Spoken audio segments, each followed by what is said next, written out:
Hello, tubers and tubettes. This is David, and I live up in Northern California. And I wanted to talk to you about a big problem I have. And I think a lot of people have this problem, because I just ran into a neighbor walking around the neighborhood, and he told me about the same problem I have. Last night, my wife and I, we met with our financial planner, and also her brother was there. He's a big car nut. And so we got off on a tangent talking about cars and a lot of my projects and stuff. And it was almost like my wife had set this appointment up just to dog me on selling all my stuff.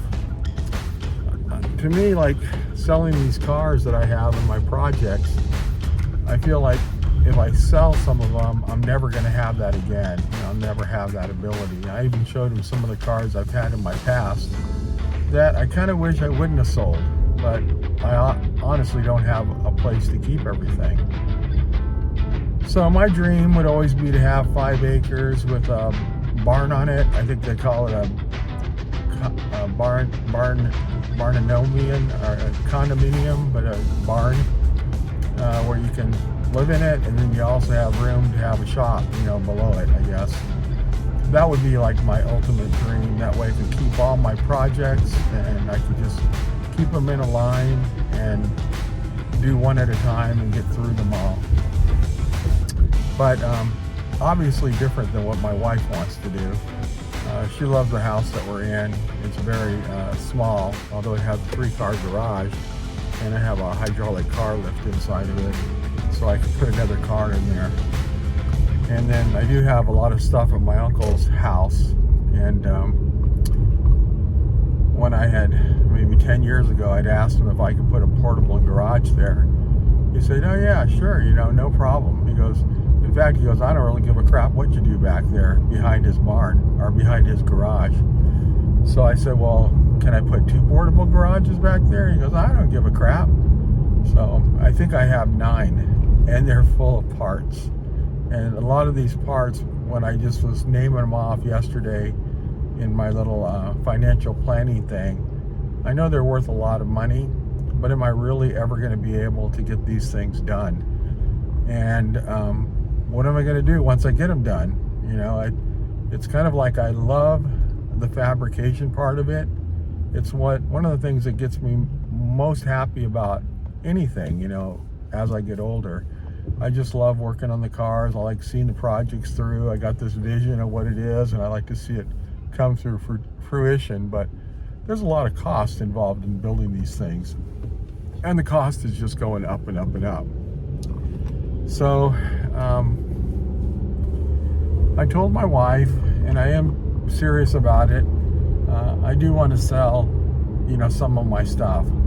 I'm actually the person that brought it up, because even though there's a lot of things I don't want to sell, I cannot see myself selling. I was even saying yesterday, but if I thought about what could I sell, what am I really not going to be able to get to? There's probably quite a bit. So in the next month or so, within this next month, I'll be able to start selling some of the stuff. Some of it is car parts, and it might have a wider audience with eBay. Other parts, are kind of big and bulky, like rims and tires, and might be easier to sell it on Craigslist, local. And I bought a lot of stuff on Craigslist, and I've sold a lot of stuff on Craigslist, so I know that it can be done. And then I have to really start to prioritize, my cars, so that I can see what I want to keep and what I don't need to keep. When I think about them in priority, I think probably my biggest thing I like is my tumbler. I just don't see myself selling it. It'd be like cutting my hand off. I just don't. I built it, and I just can't see myself selling it. But I have also said that if I got paid enough, that would help. Like if I asked for a crazy amount, and then someone says, okay, I'll buy it, then I'd be like, oh crap. Yeah, I'd be happy selling if it was a crazy amount. So I'm going to have to balance it between what I can sell and feel like I don't need to have, and what I just putting crazy prices on certain things. So I don't know if any of you guys have that same problem. I know there's a lot of hot rodders out there. We're all getting older. I don't want to leave it to my wife. She doesn't want to have it, because she doesn't have any idea what stuff is worth. And it's kind of not fair, to do that.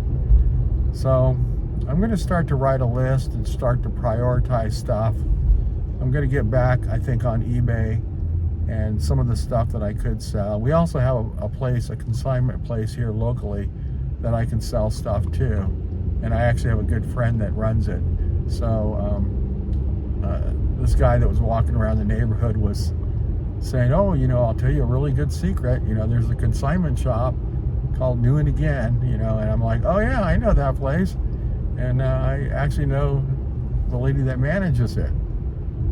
So he goes, well, you're not going to get paid a lot, but it's you just put it down there for consignment and local people will see it. So I may just have to get back into eBay. I did that one time and had bad experience, but I did sell a lot of stuff because the market is just worldwide. And the hard part is, wrapping it and getting it shipped out to wherever you're taking it. You got to kind of calculate that shipping cost or leave it out, and then you can give them a price on it if they decide that they want to buy it. Depending on where they're at, they can pay for the shipping and handling. So anyway, that's what I've got to try to do, try to make it easier for my wife. That's one of my things, my goals that I had at the very beginning of the year. And after having that meeting with our financial planner, I know I have to do that because I just have too much stuff. I think I have 12 cars and I have parts enough to make maybe 5 or 6. And some of the parts are really cool, like DeLorean parts. I have enough to build a car. I have enough of the panels and stuff. And I've got, a lot of molds. I got extra 57 Chevy cabs. I got chassis. I got an extra 53 Ford. So I think I'm going to start to try to get it together and then, just list it and see what ends up happening. So I'll keep you guys informed on it because this is something I really need to do. I don't want to leave it to my wife. And the only other thing that's kind of weird about it is I'm not really into just putting the money, into the bank account. It doesn't do me any, it doesn't make me feel like I accomplished anything just to throw it in the bank account, and then later you end up spending it and you're like, oh, what'd I do with that money for my Hummer? Oh, it's gone. So I think I'm going to end up using it to buy more silver. I'm into silver and I get really excited about having silver delivery. So I think if I try to do that combination, it'll be like the carrot and the stick. So I'll reluctantly have to sell some of my stuff, but if I sell, like, say, those rims for $600, I can almost buy a tube of silver, almost 20 of them, So I think that's what I'm going to have to do to get to where I want to get. And I have some stuff that was actually given to me that I don't even care about at all. So I'm going to try to see if I can market it, and if anybody else has any suggestions I don't know about, I don't know about Etsy, and I don't know about selling things on Amazon.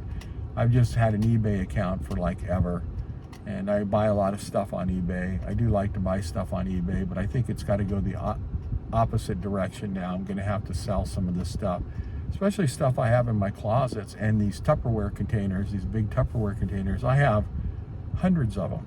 I have them all over the place, and they're full of everything. I have like army helmets. I have like all these Batmobile stuff. I have extra parts, and maybe somebody wants it, So I'm gonna try to make an effort to try to sell it. And I think if I sell something and then I use the money right away to buy silver, then I think I'll feel like I'm accomplishing something. And silver is going to be a lot easier for my wife to sell, as she needs it. And I like to just see it get accumulated and get more and more and more. I've been investing in silver since 1983.